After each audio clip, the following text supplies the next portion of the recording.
So anyways, yeah, you're all very welcome.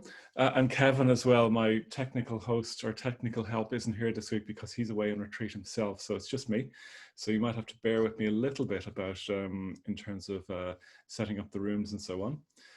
Because we'll go into breakout rooms in a few minutes. Welcome if you just arrived. I see more people have just arrived. So just to talk about what we're going to do this morning, I see that there's a question there already in the chat. I'll come back to that in a moment.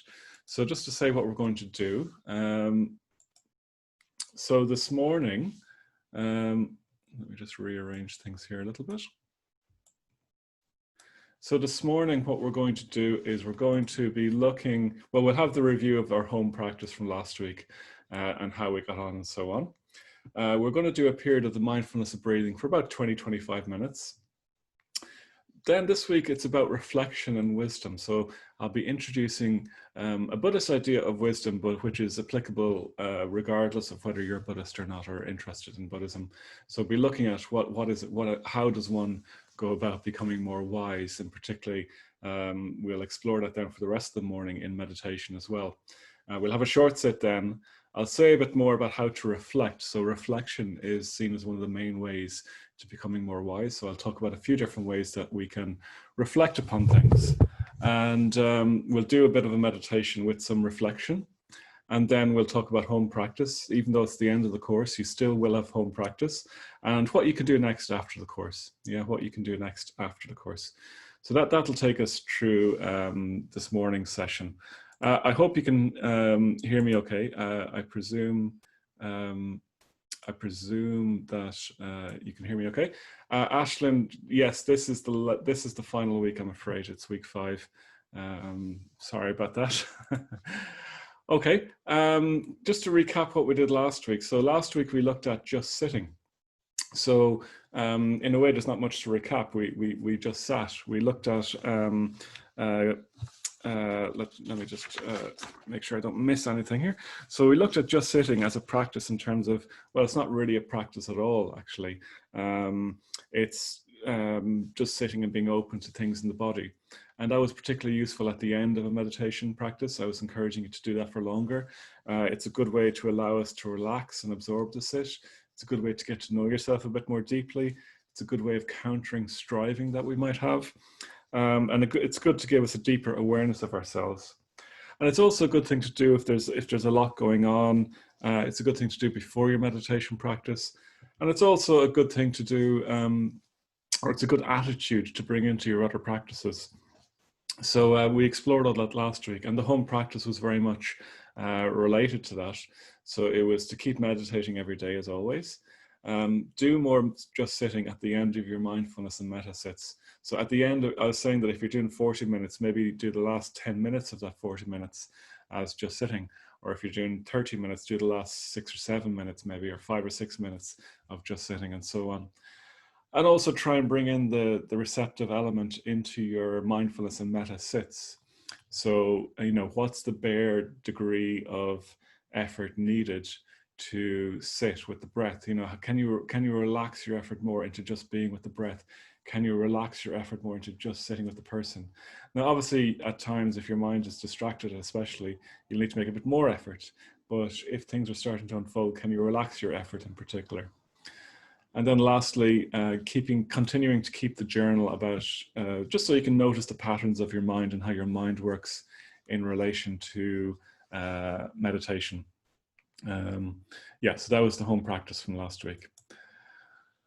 Okay, so what we'll do is I'll put us into the home groups, the small groups, so that we can have a chance to chat about how we got on. Ashlyn, I'll get back to your question in a few minutes when you come back from those.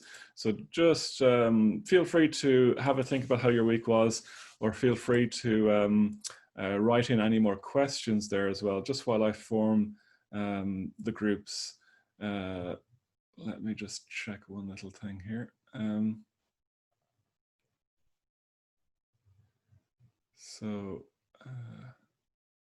Okay, so you get an invitation now, and there will be, let's see, how many is there? Oh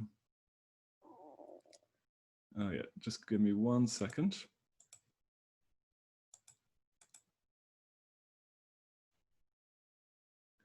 Okay, so you'll be in a group of 3 or 4 people normally, okay?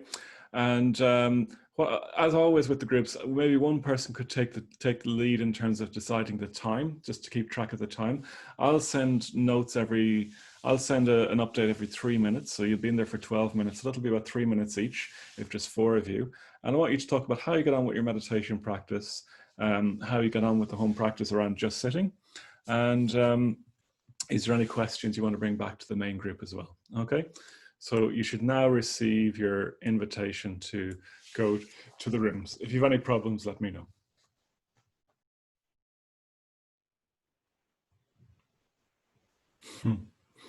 Thanks, Sam. Sam says he had a great back and forth in his group. Nice to hear my own lamentations are shared by others. Inspiring. There is something oddly inspiring about hearing about other people having difficulties the same as your own. Just to go back to an earlier question, you might not have this in your chat. I think the chat resets itself when you go into a group and come back out. So Ashlyn asks about the way you sit, and says that sitting on cushions cross-legged, it gave her a lot of pain in her back and hips. So I would recommend if sitting cross-legged gives you pain, then don't sit cross-legged. It's fine to sit in the other postures. It's fine to sit on the kneeling, straddling posture. It's fine to sit in a chair. And you'll just have to work with your body. So everyone's body is different, and you need to do what's appropriate to your body. So I can sit cross-legged here, but I've spent, I remember injuring myself. I came off my bike on the Lewis tracks and I had to sit on a chair for a few months, and it was completely fine. You can get just as deep in meditation, but don't give yourself, like you said, you were sitting for 2 hours a day and it was the same. Yeah, don't give yourself huge problems by sitting in posture that makes you feel uncomfortable. Yeah. Deirdre, so Marianne really enjoyed the group. Everyone's doing great, good to hear. Deirdre asks, just sitting is not meditation. Can you say a bit more about that? What I mean by that is that I don't want to turn it into another practice. So you do the mindfulness breathing and the metta bhavana, and you also do just sitting, because really it's more of a thing to do with the other practices. So I don't want to turn it into a full practice in its own right. And I also don't want to turn it into something that you do as a technique. The problem with just sitting is that you start kind of turning it into something it's not. So you really are just sitting. So that's what I wanted to communicate by saying it's not really a practice as such. I didn't say it's not meditation. It's more that it's not a practice, if you see what I mean. It's not something that you make a technique out of. That's what I mean by that. I hope that's clear, Deirdre. Do add something if it isn't. Someone in their group made up with a friend the fruits of the metta bhavana. Someone swears by sea air and meditation combination. Good. Great. Thanks, Derek, for all that. And another person was that meditation brings a level of calm. Thanks for that summary of the group. Someone else says that they're finding it difficult to stay with the body because of difficult childhood experiences. So they've been in therapy talking about it, but I'm now feeling the effects in the body. Yeah, so meditation will unlock those kinds of things a bit more. Meditation can have a therapeutic effect in some ways because it does release trauma and energy, which we often hold energetic aspects to in the body. So as you start to meditate, as you start to relax into your mind, as you start to relax into your body, those kinds of experiences can come up as memories, as pain, as experiences of grief, as experiences of trauma. And so, I mean, on the whole, that's a good thing. That is a good thing because it helps us to become more integrated as a person. It helps us to release the energy bound up in those experiences. But if it becomes very, very strong, and if you can't, if it's too strong to sit with on your own, you will definitely need to seek out help, probably professional help. And I think there's I'd say the majority of meditators, I'm not sure about the majority, but it could be quite likely the majority of meditators have had, well, I'd certainly say most meditators who've been ongoingly meditating have had stuff come up. And I'd say a significant portion of those probably felt like they needed help at some point in their lives with that professional help. So that kind of thing does happen, particularly if you have previous experiences that have been quite traumatic. So my advice would be to seek out help if you need it. There's nothing wrong with that. Again, lots of meditators have had to do that, and also be guided by your therapist in terms of how, most therapists these days are reasonably familiar with meditation and so on. But I think the main thing though to remember is that, be it large or small, when you can feel those experiences, particularly in the body, you don't have to go into the stories of them, but when you can feel the energy of them in the body, it will help them release more fully and you will be more free of them. And you might need to do that quite a few times for stronger stuff. So I think meditation can have a very powerful therapeutic effect in that regard. Anyways, you could do the whole morning on that. Anne says, and thanks for sharing that, by the way. Anne says, thanks, lovely group. Sam says, some of the deepest absorption states I've reached came from a long period of just sitting after concentrating on an object visually. That's really good. Sometimes people find just sitting very absorbing, actually. It's just very, very nice just to sit there and not have to do anything. So if you find that you're doing just sitting and you're getting really absorbed, then, do more of it.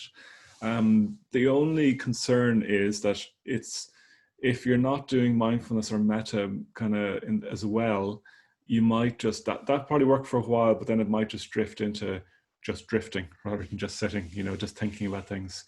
So yeah, so it's great if you can do that. And I think sometimes, as I said last week, sometimes I can have the strongest experiences of just sitting, just being out looking at the trees swaying in the wind or things like that, or something, or looking at something beautiful like a painting in a gallery and so on.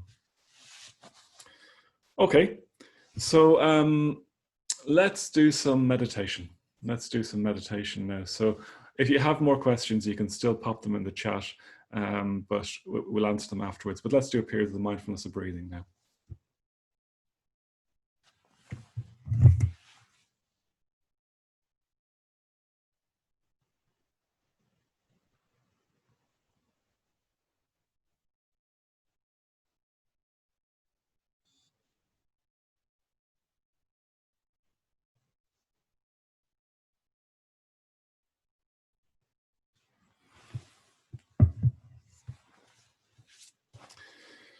So taking some time to set ourselves up carefully, making sure our posture is good.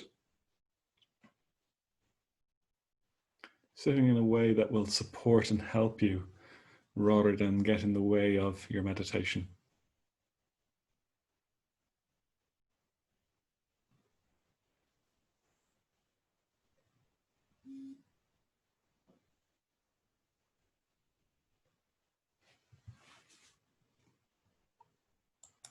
Just taking a few minutes to settle into being here, settling into the sense of the space around us, the people.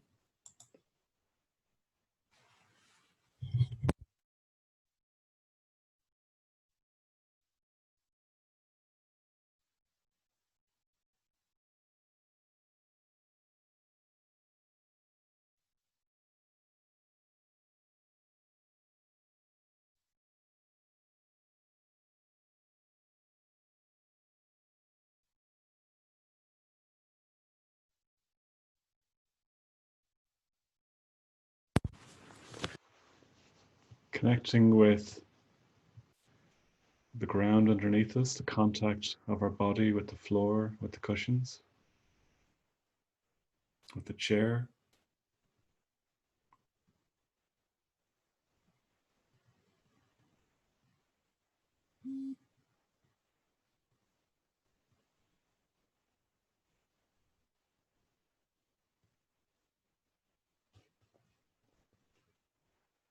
Tuning into the body a bit more fully then. Where is our experience most vivid in the body?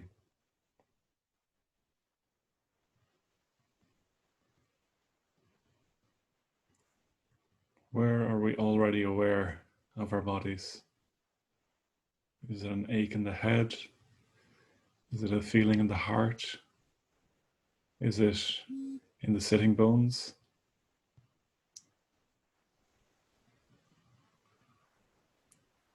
Is it in the feet and the legs?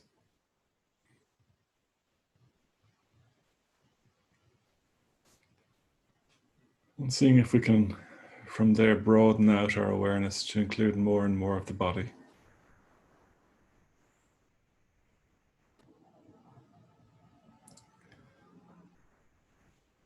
Particularly if we're in our heads, bringing ourselves down into the body, down into the belly, the abdomen, the chest.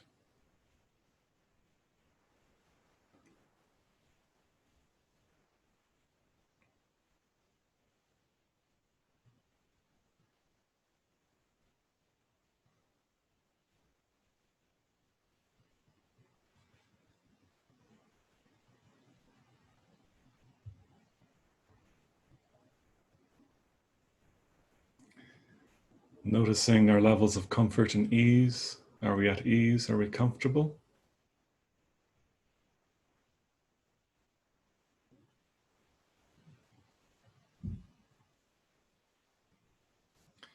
Is our experience of sitting here pleasant or painful? Or somewhat neutral?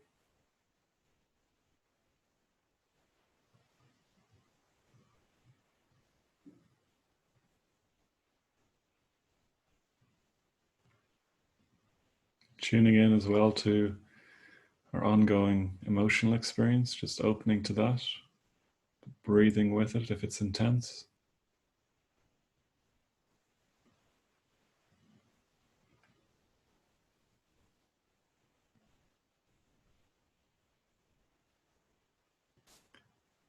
Letting the thoughts just be thoughts, letting the thoughts about any of this just be thoughts, not getting caught up in them.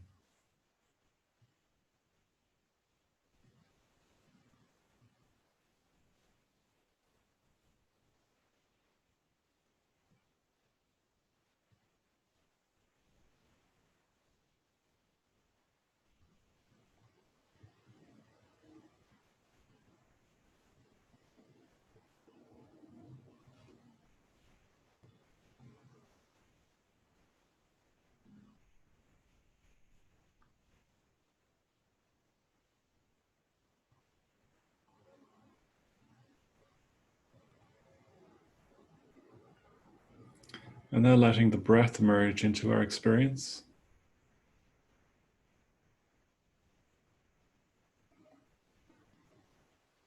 Becoming aware of how the body is already breathing.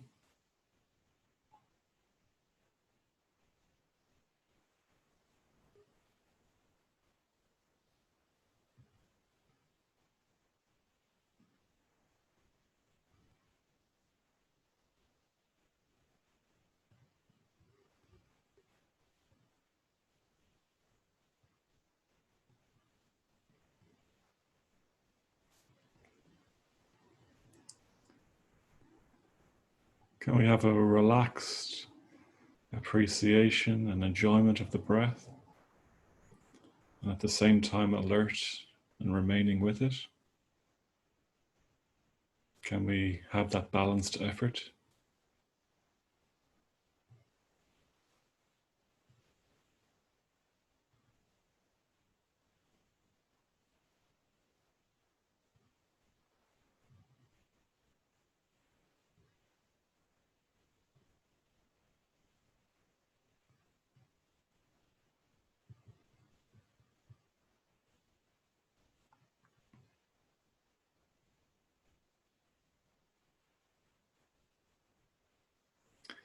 And then we move into the mindfulness of breathing.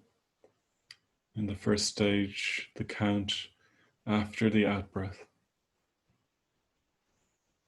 And we'll only do these stages for a short period of time, just a short sit.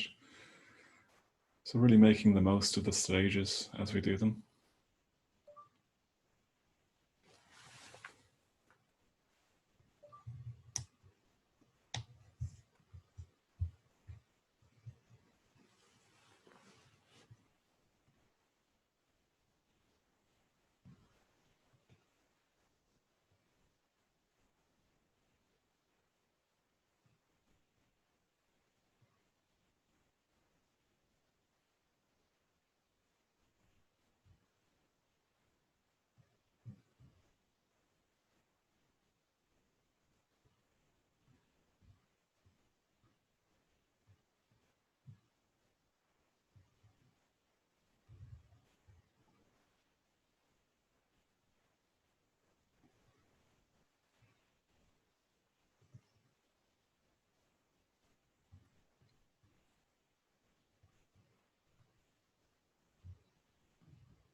And now moving on to the second stage, mindful of the breath with the count before the in-breath.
And then letting go of the count and just being aware of the breath and the different aspects of the breath.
And now in the last stage, we firstly become aware of where we can first feel the breath enter the body.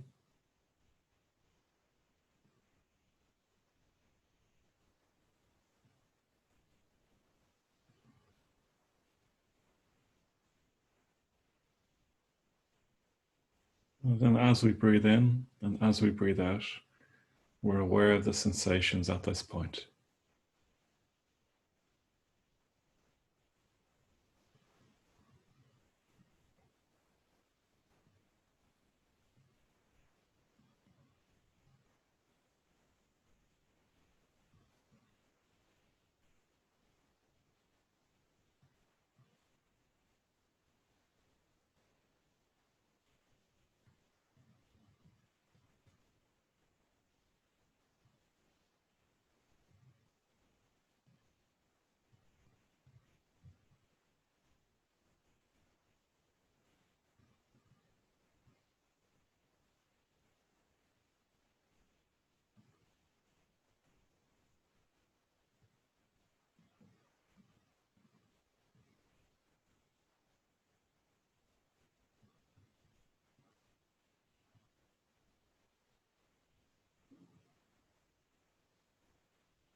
And now letting go of the breath completely, and we'll just sit for a few moments.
And then broadening out our awareness once more to take in the room, the sounds, the world around us.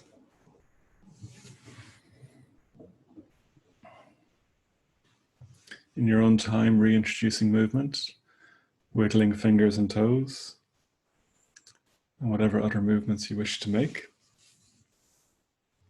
And then when you're ready, you can open your eyes and come out of the practice.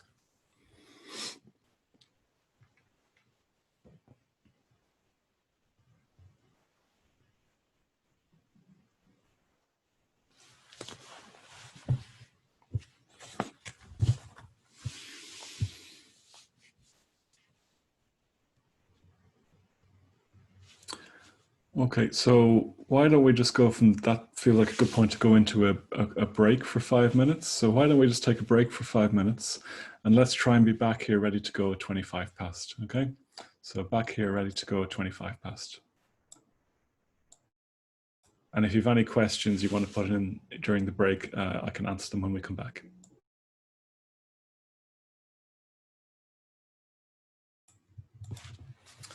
Okay, great. So we'll kick off again now in a moment. Miriam, are you asking a question? Oh,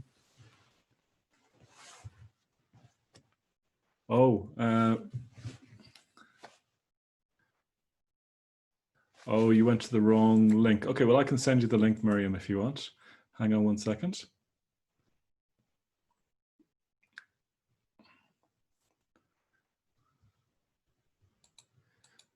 Copy. Miriam, I'll send you that via email, okay? Just so you have, because I don't know if you'll be able to access it from your phone. Just give me 1 second. So Miriam's on the retreat, but came to the wrong Zoom link, I think, if I'm understanding her correctly.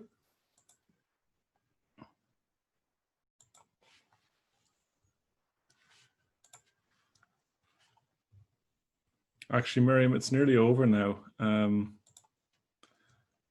me just see. The session at 11 will nearly be over, but I'll send it to you anyway.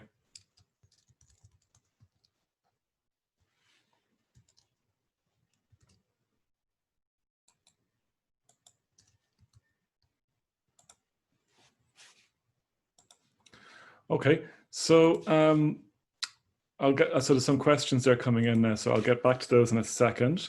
Just to say, by way of slight ad break, our summer retreat is going on, and it's been really, really good so far. We've been doing it with the LBC. Now you can still join in if you want. I'm going to share the links here in the chat box. So you can still join in if you go to that link, and you can catch up with all the previous talks and everything there on that YouTube playlist if you want to see more.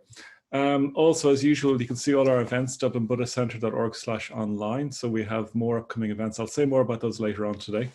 And then also, don't forget that the course is done completely free. So if you are in a position where you can give a donation, donations are very much appreciated. We're almost entirely dependent upon donations at the moment. So it would be great if you could give. It would help us to do more courses and events like this, which I think the world really needs, to be frank. The world needs more people doing metta and mindfulness. And if you can help by giving a donation to help us do that more, that would be really appreciated. So thank you in advance for that. If you can give a donation, if you've already given a donation. Okay, so just looking back at some of the questions or comments. Are there any visible campaigns for meditation to be taught in schools? Sam is asking. Well, we'd love to. I mean, we're a small Buddhist organization, and we have looked into it, but we barely have enough people to teach all the adults who want to teach. But there are programs like the, I think it's called the .B program. So they're gaining traction in schools in terms of teaching meditation more and more. So I hope that continues, and there's lots of people training up in mindfulness techniques to be able to teach in schools.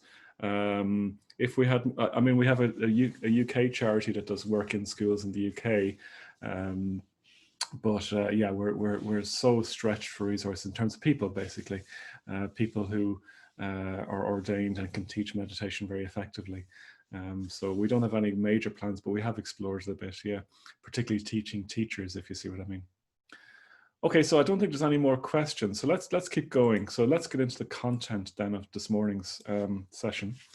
So I'm just going to share the screen there. So I want to talk about cultivating wisdom. So wisdom from a Buddhist perspective means learning and seeing how to live in tune with life rather than out of tune or in disharmony with life. So it means seeing the true nature of things. It's how it's sometimes put. If that's a bit jargony, really it means seeing the deeper meaning and truth of life, you could say. And there's various ways that this is put. The Buddha talked again and again about seeing that life is ever changing, for example. So we get very upset about change. We don't really like change at heart. Even after 20 years of meditating and being a Buddhist, I don't like change, you know, a lot of the time. Sometimes I do, but most of the time I don't, you know, emotionally speaking. And, you know, I fear loss, I fear being inconvenienced and so on. Another one that the Buddha talked about is how worldly things on their own can't bring satisfaction. Indeed, our attachments to worldly things just bring us pain. So we need to be able to live contentedly and free in order to be happy. So all worldly things can't bring us happiness on their own terms. Indeed, they bring us pain. And then the other thing again is that this is a more subtle one, but he talks about how all things are what, well, the term is insubstantial. But what he means by that is that you know, the fixity we give to things, the essence we give to things is just a label in our minds, you know.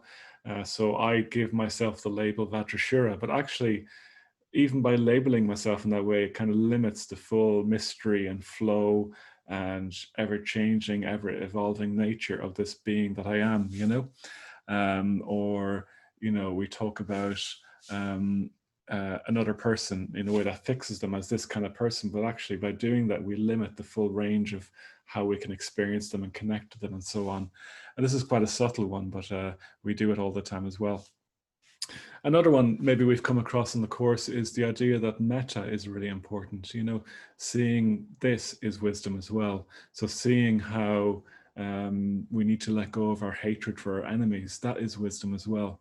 So it's not just a kind of a cognitive, it's very much a heart-based wisdom as well. So how do we cultivate this wisdom? So it might be one thing to realize that we need to do metta. And then it's quite another thing in the metta bhavana to try and let go of your hatred for the difficult person, for example, you know. Our wisdom can be more an idea than something we really deeply feel. So happily, the Buddha gave this schema for how we cultivate wisdom. So he talked about how, in terms of cultivating wisdom, firstly, there's different levels of wisdom, you could say. So firstly, there's the wisdom we hear. So we come along to a meditation course and we hear that, you know, doing ill will for someone is like picking up a burning hot coal to throw at them. So, you know, it's corrosive. So we need to let go of our hatred and we need to cultivate metta. So you hear that. And, or maybe you read it, you know, that hearing here is a broad term. It could include stuff you read as well. So you read about how all things are impermanent. You know, you read about how we're all deeply interconnected.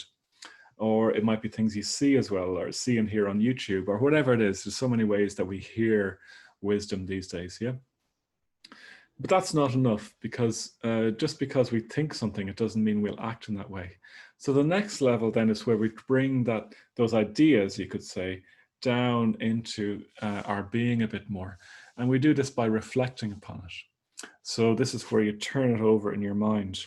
I should say as well, by the way, that the first level, the wisdom we hear, is very much concerned with clarifying and making sure we've heard it correctly as well. So then the second level, reflecting upon this wisdom, is where we chew it over. We put it in our own terms. We test it out.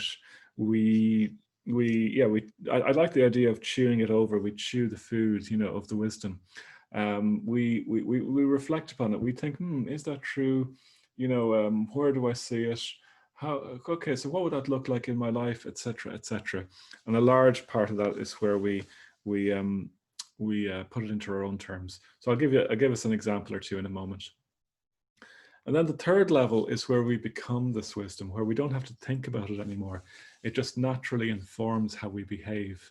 So we deeply see, for example, that all things are impermanent. Doesn't even have to be an idea anymore. It's like, of course, things change, you know, and we act emotionally and in our volitionally, in our actions, in line with that, in tune with that. Yeah. The word actually is bhavana, which is the same word as for the metta bhavana. So you could say you become the wisdom. It's in your bones. It's how you act. So we start off by hearing something. We reflect upon it and bring it more deeply into our experience.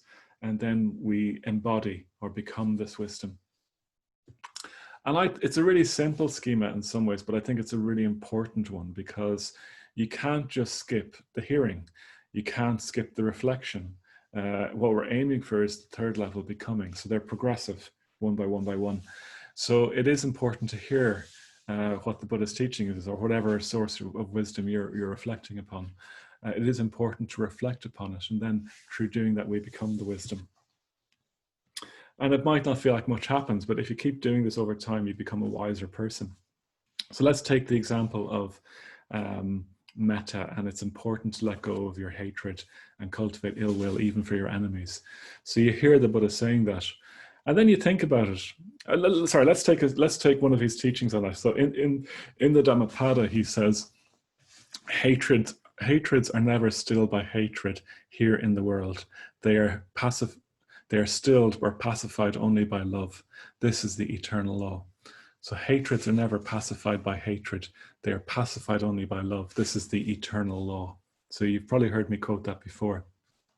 So we hear that saying, okay, so we hear it and go, okay. So then we make sure we've heard it right. And we might even commit it to memory. Like, it's like the way people commit poetry to memory. It's really good to commit teachings to memory. And that would be the first level then. And then we reflect upon it. Then we're in a position then, having clarified it, to reflect upon it. So, have I ever been in a situation where I've really been in irritability or dislike or hatred of someone, where disliking them has made the situation better and led to harmony again? Has that ever worked? So that's the second level where you're reflecting on it. That's one way you might reflect upon it. So in that, how did I resolve that dispute with that person? Oh yeah, they were actually quite kind to me, and then I felt more open to them, and So you start reflecting upon that, checking in your experience, playing things out, thinking about it. And then if you do that enough, you start to realize at a much deeper level that actually hatred, I just don't want to do hatred. That's how you feel volitionally. You don't want to do hatred.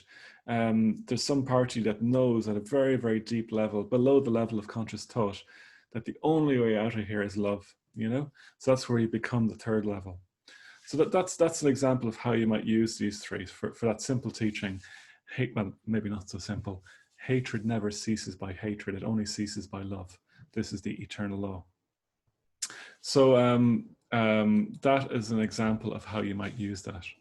Another example, impermanence. So all things change. So you hear that. It's very simple to clarify that in the first level. The second level, you think, so looking around me, does that change? Oh, does that change? So I'm looking out at the trees now in our garden. Do they change? Is my body changing? Is there anything that doesn't change? Even my sense of self, that changes, Are you the same person you were when you went to bed last night as you are now? Are you the same person you were 10 years ago? So you reflect, and eventually through reflecting, you embody this wisdom, and then you just are much more in tune with how things change. And when things change, then you don't get upset. You don't take it personally. Yeah. So there are a couple of that's a useful schema and a couple of examples for how we can become wise. Yeah, I'll come back to in a moment why this is relevant for a meditation course as well, but I think it's relevant for life anyway. And none of that is particularly explicitly Buddhist, if you see what I mean. So hatred not ceasing by hatred. That's true regardless of whether you're a Buddhist or not. All things change. Well, that doesn't matter if you're a Buddhist or not. Things change, So I'd encourage you to spend a bit of time looking at that. And I think just sitting is a very good context for just thinking about things like that. Do a bit of just sitting and then move into reflection, or do a period of the mindfulness of breathing and move into some kind of reflection, or do a period of the metta bhavana and move into that kind of reflection. So meditation supports that kind of reflection. The other thing to say is that I think we need to reflect. We need to reflect. The mind needs a chance. The mind needs a space regularly to think about things, to reflect upon things. And you might have heard me say before that I do really firmly believe that if you don't give yourself time to think and reflect outside of meditation, or even just digest all the input you've had, you'll do that thinking in meditation and you won't be able to stay with the practice. So when we do a course on reflection, we do a course called The Art of Reflection every now and again. One of the main things we get people to do is just to sit for 10 minutes each day doing nothing. Not even in a meditation posture, just look out a window with a cup of tea and just let your mind do whatever it wants to do. And then after a point, your mind will naturally turn towards being reflective, I believe, if you keep doing that. Just like, when you eat, your body needs time to digest all this input we're taking in all day. Your mind needs space to digest that. So that can be one of the best things you can do for your meditation practice as well.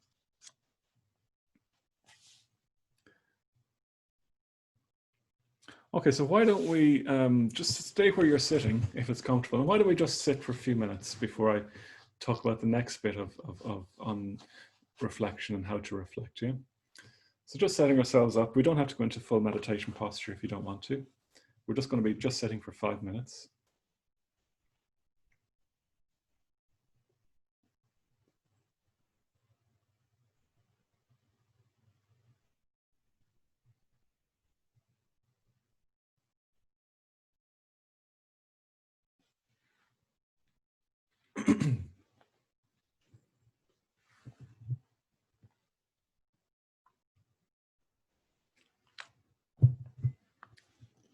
So settling into sitting here and not doing anything really except just sitting.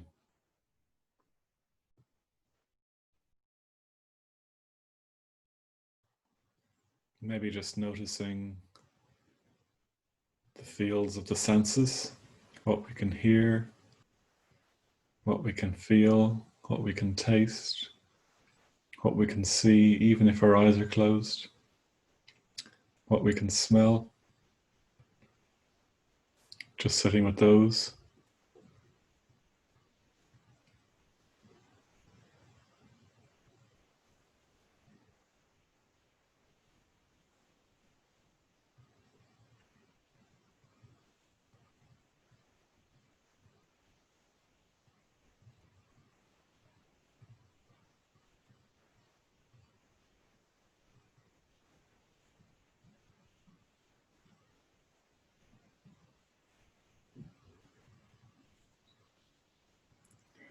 Or just sitting with sensations in the body, whatever you want to just sit with, just sitting with that.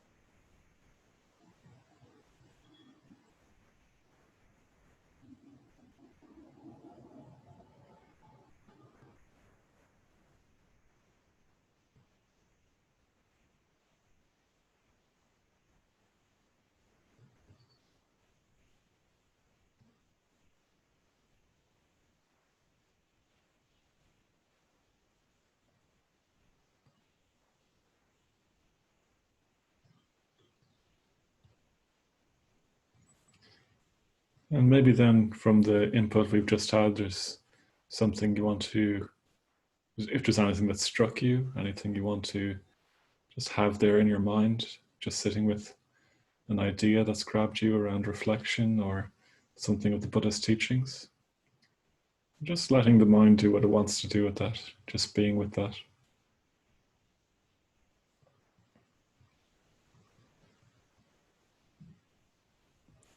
And if you're happy just sitting, just continue to just sit otherwise.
Then starting to bring the practice to a close.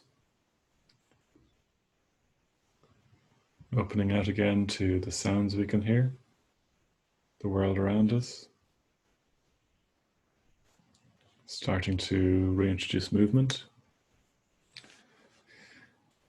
And in your own time, if you wish, coming back to a more regular seated position or doing whatever you want to do to bring the practice to a close.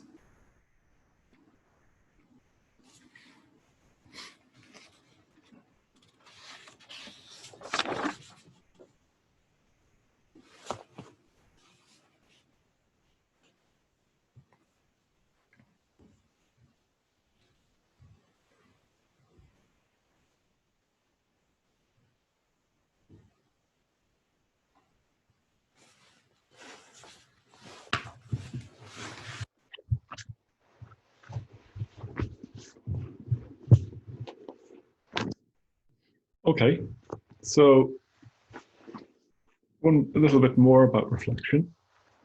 So, I talked about wisdom there, and one of the things I was saying, how we transform, or how we how would the word be, bring down ideas into our actual behavior is through reflection. So I just want to say a little bit more about reflection, and I'll say how we can use it in meditation then as well. So there's different ways of reflection. There's lots of different ways of reflection. So here's just a few little ways that are described in the Buddhist tradition for reflection, yeah? And anyone can use these. So they all have colorful names. So the first one, and by the way, if you want to write how that was there in the comments section, that little just sitting, that would be really good as well. But anyway, so the first one is called Wood Pigeon Circling the Tree. So very Zen. So the idea here is that you have an idea. You have an idea such as all things change, or that your thoughts shape your actions, or that metta, it's important, hatred can never cease by hatred, yeah? And you allow this idea, you allow your thoughts to develop around this idea. So you think about it a little bit. Associated thoughts might arise. In a way, you're like you kind of circle the tree. The wood, it apparently comes from, I've not noticed this loads myself, but apparently sometimes wood pigeons will circle a tree a couple of times before coming to rest upon it. And so what you're doing is you're circling the tree a little bit of the central idea of all things change, for example. And you might go off into other, what, all things change. So it might go into implications and associated thoughts with that, but you never fly too far away from the tree. You kind of keep coming back to the central idea, all things change, or whatever the theme of your reflection is. So you might go into like, okay, I've changed, and you might start to think about how much you've changed and so on. But then if you start getting into stories about what that means for your life, you might come back again to the central idea. I mean, you might go on with that, but you might like to keep with the reflection and so on. So the central idea is that you kind of just think about it, but you don't go too far from the tree, okay?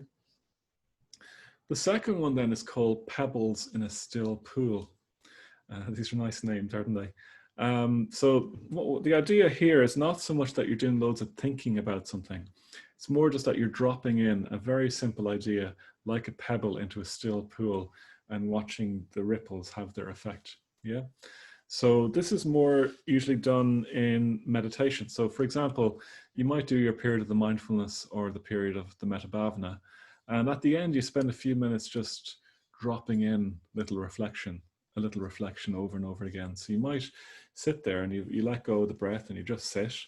And then you might drop in the phrase, all things change, and just drop it into your heart and let the ripples have an effect. All things change. And you might notice emotional responses. You might notice, things happening energetically. You might notice resistances. You might notice nothing. But reflection can be subtle, and it can have all kinds of subtle effects that you don't realize. The saying that's used in Buddhist tradition is that drop by drop, the large bowl fills. Yeah. So you might just drop in an idea. You might drop in an idea or an image. So you might drop in an image. Sometimes Buddhism says that life is like dewdrops on the morning flowers, you know, life is like dewdrops on the morning flowers, you know, beautiful, but very ephemeral and short-lived. So you might just dwell and drop in that image, you know. In another text, it says, life is like a lightning strike. So very vivid and bright, but then gone, you know. So it's kind of urging us to make the most of our lives while we have them, and not to forget that things are deeply impermanent and death awaits us all.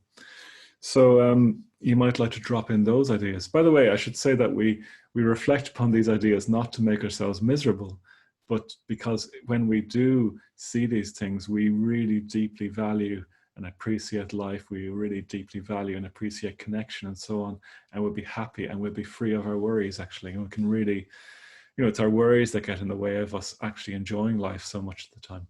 So anyway, so we're dropping these pebbles into a still pool. And I think if you're going to do this technique, you do need to have thought about what you're dropping in beforehand.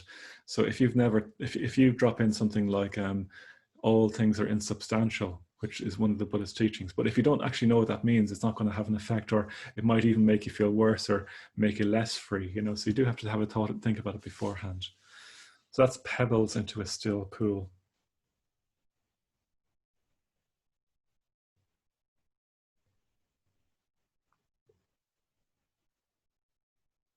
Another one you could drop in is like, you know, we talked about this before, like the mind is like a clear blue sky, and thoughts and emotions arise and pass away within that. So you could just drop in the phrase clear blue sky, you know, clear blue sky.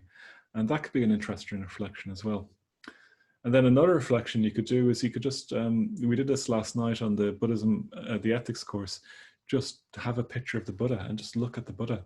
In a way, you're dropping in that pebble there. So, you know, if you've got a nice Buddha image, we have a lovely Buddha here behind me, you could just drop that in, you know, or drop it in the sense of just looking at it, or bringing the Buddha to mind and dropping that image into your heart, you could say.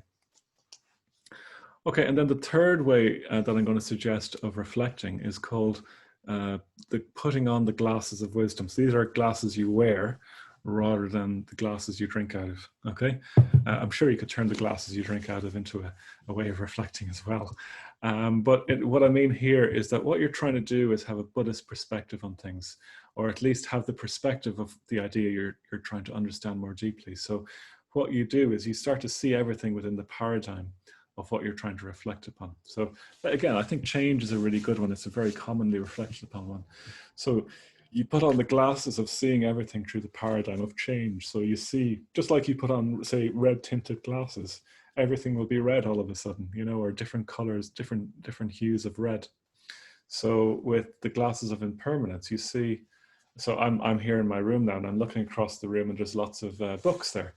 And, you know, a lot of them are mine. And one, like with, I used to do this with my CD collection years ago as well, before everything went digital.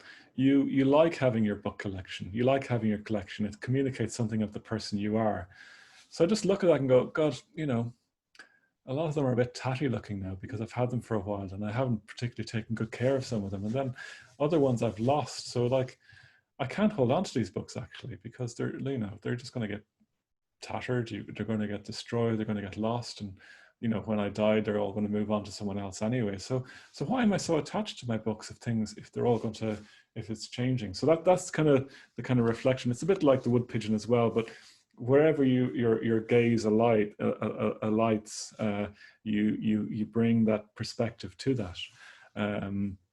Or another, and indeed, looking at the books, it's like also, you know, maybe I want to really read that book as well. You know what I mean? It's not necessarily that you have to lose everything. Or I think when we reflect upon change, when we think about our friends, if we're doing it right, and we have to do reflection on the basis of positivity, emotional positivity and clarity, we'll think, wow, my friend's really precious, actually. I need to make the most of our friendship, for example.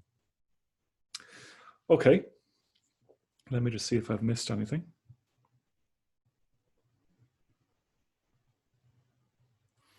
And in meditation as well, you know, putting on the glasses of wisdom, it might be that you can see that how the breath is ever changing. you know, every breath is different. Every in-breath is a rebirth. Every exhalation is a death, you could say. And you can put on the glasses of wisdom there. Our lives are constantly arising and passing away, arising and passing away. And so if you try and stay with the ever-changing breath, that can lead you to wisdom as well. So I think you can, by bringing in these reflective elements, you can make meditation really, really interesting, actually. And I think sometimes by having that reflective element, we'll get a lot less distracted and a lot more interested in meditation. Another reflection that I found really good is in the Metta Bhavana is just asking, what is metta? What is metta? So, I mean, I can give you the technical answer, which is that it's a volition, it's a desire, you know, for someone's well-being. But, you know, what does it feel like? What is it actually? Where does it come from? So that can be a really interesting reflection in the Metta Bhavana when you're there with this other person. I mean, you could choose whether, I'd be reluctant to let that become the fullness of the practice, but it can, as you're doing metta for the good friend or the neutral person or the difficult person, you can have that kind of curiosity going on as well, that interest. And indeed, at the end of your metta, you could spend a bit of time more on that as well, that very question, what is metta? Another question that's really interested me is what is consciousness? You know, what is consciousness? It's utterly unknowable. It's mysterious. You know, are you your body? You're not your body. You know, are you your brain? Buddhism would say you're not just your brain. So mind is something vaster. So you know, putting on the glasses of wisdom there and just looking at that. What is mind? What is consciousness? And if we have those questions, we will be much more interested in meditation, much more interested in cultivating as much awareness in the mindfulness of breathing so we can tackle those questions, much more interested in the nature of being in the Metta Bhavana, our own and others, you know? So anyways, I could say a lot more, but if there's any questions or comments on that, I hope I've communicated something of how useful reflection is, not just for meditation, but for life, but also perhaps my own passion. I love reflecting, and I think it makes things really, really interesting. And the main reason I think I became a Buddhist is because at a deeper level, at an existential level, I was bored with life. Life on its own terms seemed meaningless. So I think reflection gives us a path to meaning and a path to truth, which I think is the highest reason for living, you could say. Yeah. Anyways, so if there's any questions, we'll do some reflection. We'll do some meditation moving into reflection now for about 10 minutes. But if you do have any comments or questions, do feel free to stick them in the chat. I know I've said a lot there. Really, the best thing to do about reflection is to go away and reflect. But if you have any comments or questions, stick them in the chat.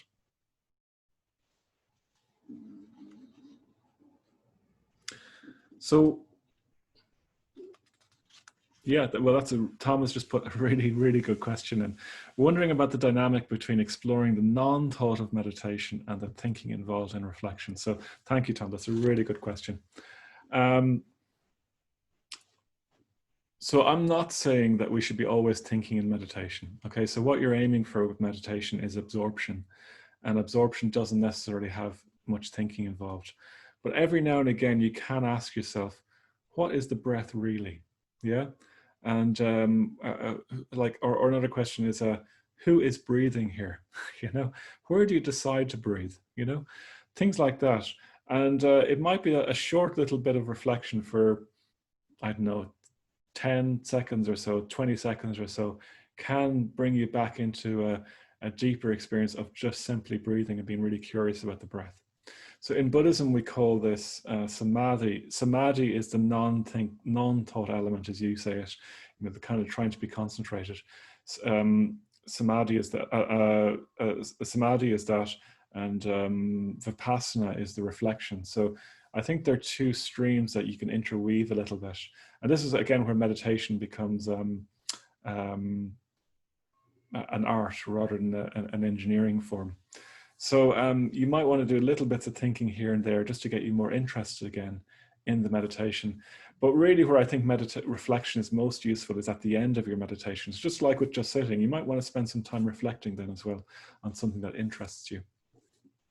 Someone else asks, are reflection and contemplation the same thing? Yeah, they're kind of the same thing. Yeah. So it depends on how you use those terms, but for me, reflection is the more kind of thinking about something. Contemplation is more a deeper kind of being with change, as opposed to thinking about change, to use that example. Yeah. Feeling it energetically in the body. But in effect, they're the same thing. Okay, let's do some now. You can keep your questions coming in, but let's set ourselves up again for meditation. We'll sit for about 10 minutes.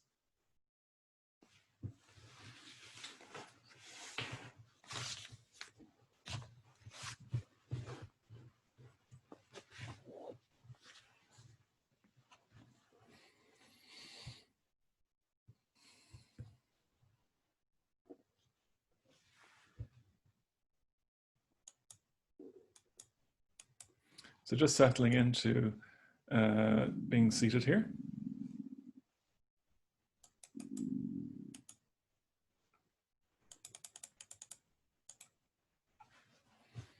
Settling into the body, feeling our way into what it's like to have a body, to be seated here with this body.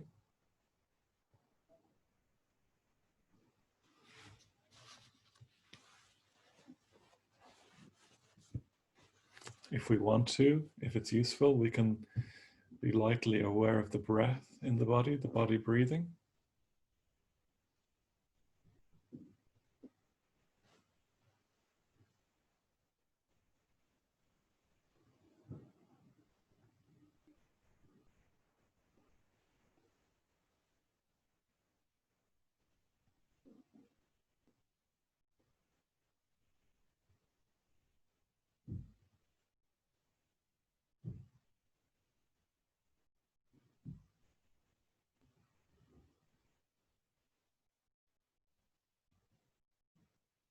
So breathing with our experience, breathing with the body, breathing in the body.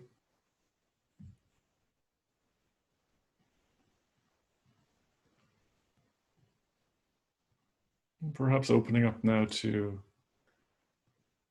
the same thing as earlier. So where is our experience most vivid in the body?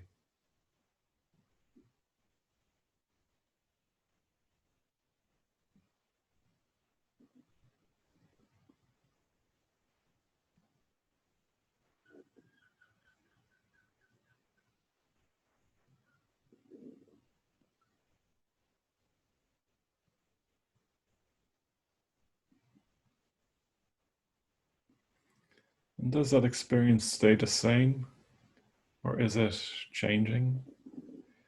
Maybe we can be open to sensations or energy in the body. Just seeing how they, putting on the glasses of wisdom, seeing how they change. You know, aches throb, they don't stay the same. Sensations ripple or tingle. The stomach rumbles and stops. The lungs expand and then contract.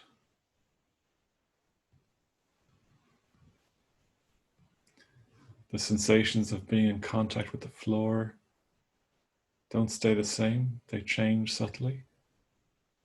The more we can investigate them, the more we see this.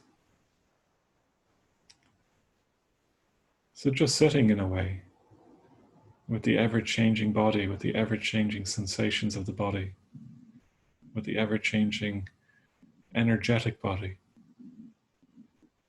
with the ever-changing breath.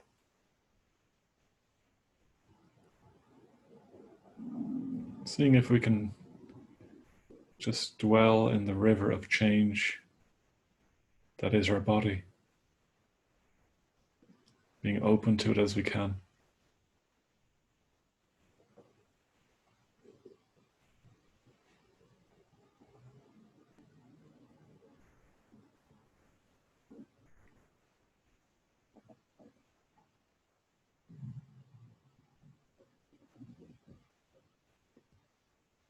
Letting go of any desire to fix it in any way, to set it, to solidify any aspect of our experience. Letting go more and more into the ever-flowing change of the body, of our emotions as well, if they're strong.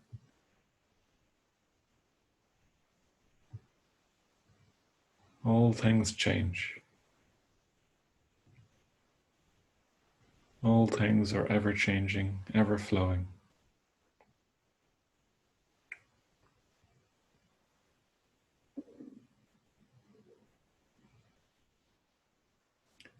And easing and softening any resistance we feel to opening to this.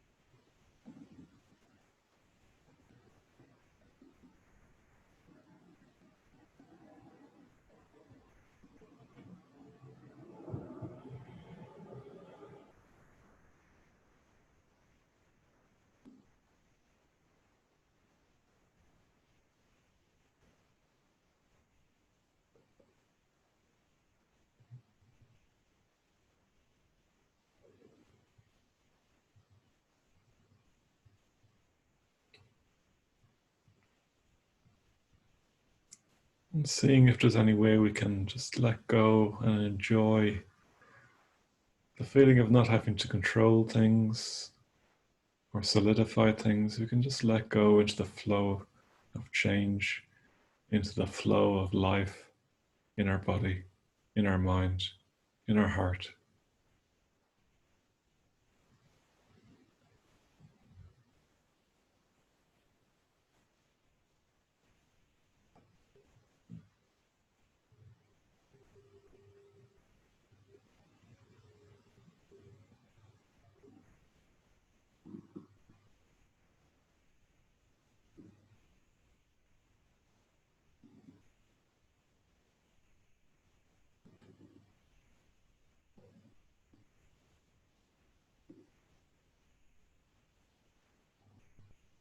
If you get completely lost, coming back to the breath again,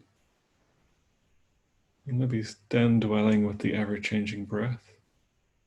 And if you're happy just staying in the flow of change, of body sensations, of energy, of emotions, just dwelling in that change,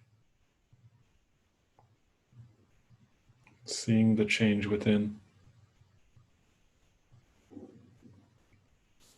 seeing the flow.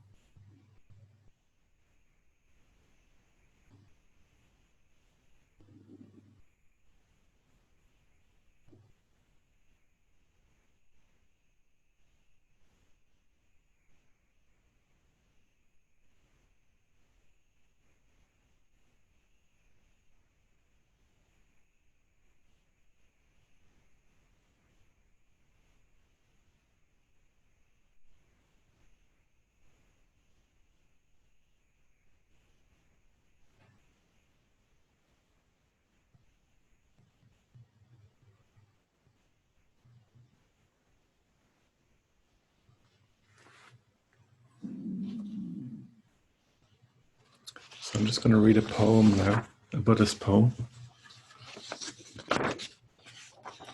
So we don't have to do anything with it. We can just let the words sink in.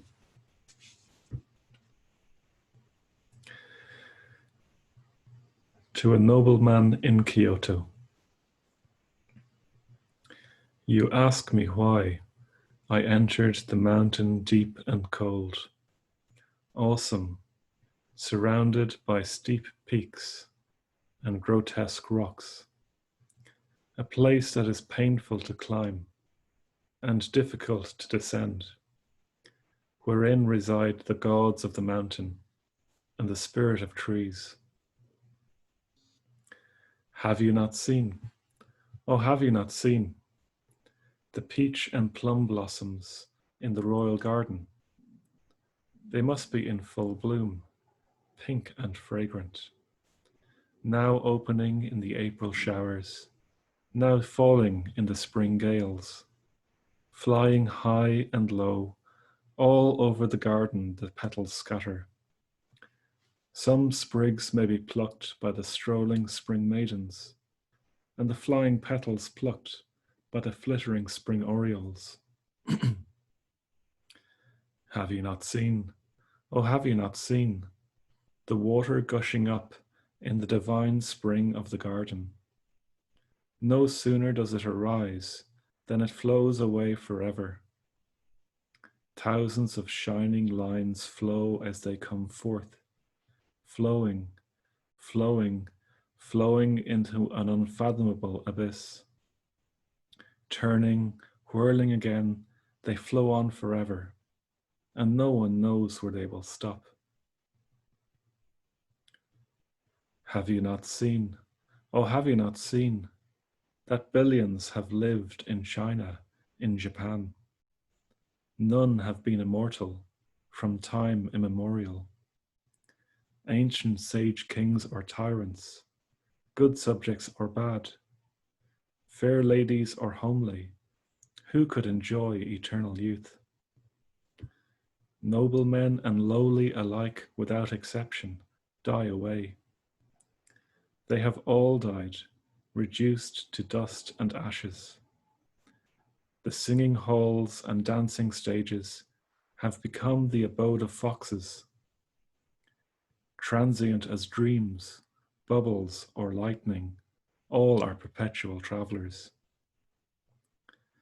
Have you not seen? Oh, have you not seen? This has been man's fate. How can you alone live forever? Thinking of this, my heart always feels torn. You too are like the sun going down in the western mountains, or a living corpse whose span of life is nearly over. Futile would my stay be in the capital. Away, away I must go. I must not stay there. Release me, for I shall be a master of the great void. A child of Shingon must not stay there. I have never tired of watching the pine trees and rocks at Mount Koya. The limpid stream of the mountain is the source of my inexhaustible joy. Discard pride in earthly gains. Do not be scorched in the burning house, the triple world. Discipline in the woods alone lets us soon enter the eternal realm.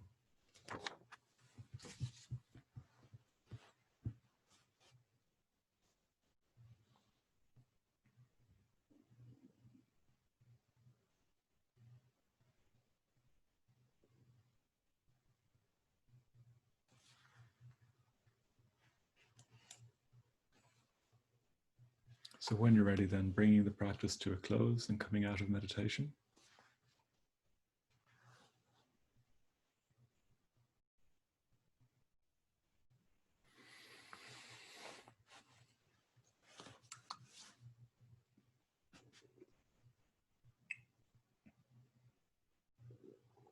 Okay, so that was a bit of reflection with a hard-hitting Buddhist poem at the end. So there was a few Buddhist terms in there, but I think what it's saying is that we have to have a deeper spiritual meaning in life in order to be free and happy, and that isn't to be found in what the world offers us on its own terms. We need in a way, we need to go off and live in the mountains, so to speak, either literally or metaphorically, in terms of the spiritual life. Okay, so the course is nearly over. Technically, we have 1 minute left, but I just want to share one last thing just about some home practice. So there is homework, even though we're not back next week. So in terms of the home practice, what I'd like you to do is to keep meditating every day, obviously. Let me just bring something up here. So keep meditating every day. By the way, I'll send out that poem in the notes later today, so it'll be in the notes along with one or two other ones, so you can have a read of it there again. So the home practice: keep meditating every day. Reflect upon things. That should be obvious from today's class. Reflect upon things. It's a really good way of becoming more wise and living more well, living a better life. You might want to go back and reread the notes for the whole course again. So there is a lot of content in the course, and you'll always benefit from rereading the notes now that the course is over. You might even want to reread the beginner's course notes as well. There's things that you'll miss that you'll get the second or third time you read again. Do another course in the DBC soon if you can. We have a couple of courses coming up now. They are more Buddhist, but if you're happy, you don't have to be a Buddhist to do them. So on Tuesday, the 25th of August, in the evening, I didn't put the times there, I'm sorry. So that will be 7 to 9 in the evening. We'll be doing a Life with Full Attention course. So it's exploring mindfulness in its fullest breadth from the Buddhist tradition. So not just in meditation, but outside, and living a life full of attention, full of richness and beauty. Yeah, that's with Nyanadhara, a very good teacher. And then I'll be leading a Buddhist ethics course called How to Live in a World on Fire. So it's exploring how to live well in a difficult and challenged world, in a world that feels on fire at the moment. So you read things about what happened in Beirut yesterday, and you read about the COVID situation, and you read about, you hear about, Black Lives Matter and all the things going on in the world. So, well, how do we live well in the world?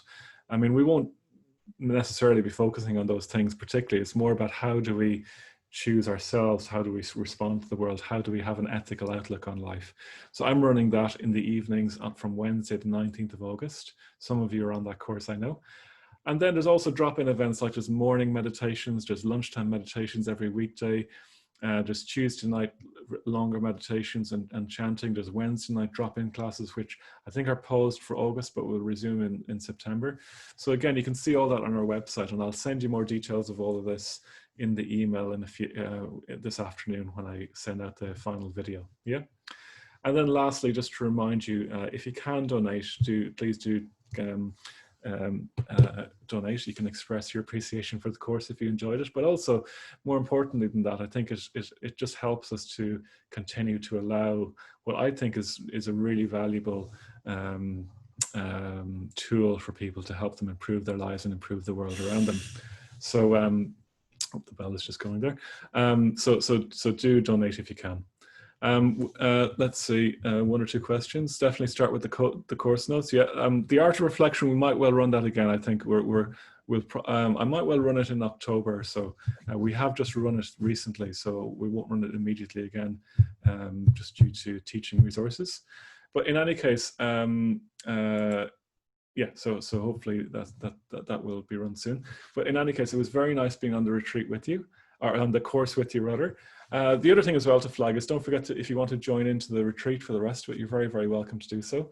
And best of luck with your meditation. And I hope we will meet again, either online, but even perhaps more importantly, in person in the centre at some point. I'm not sure if you're here from Canada, how that will work or wherever, but best of luck with that.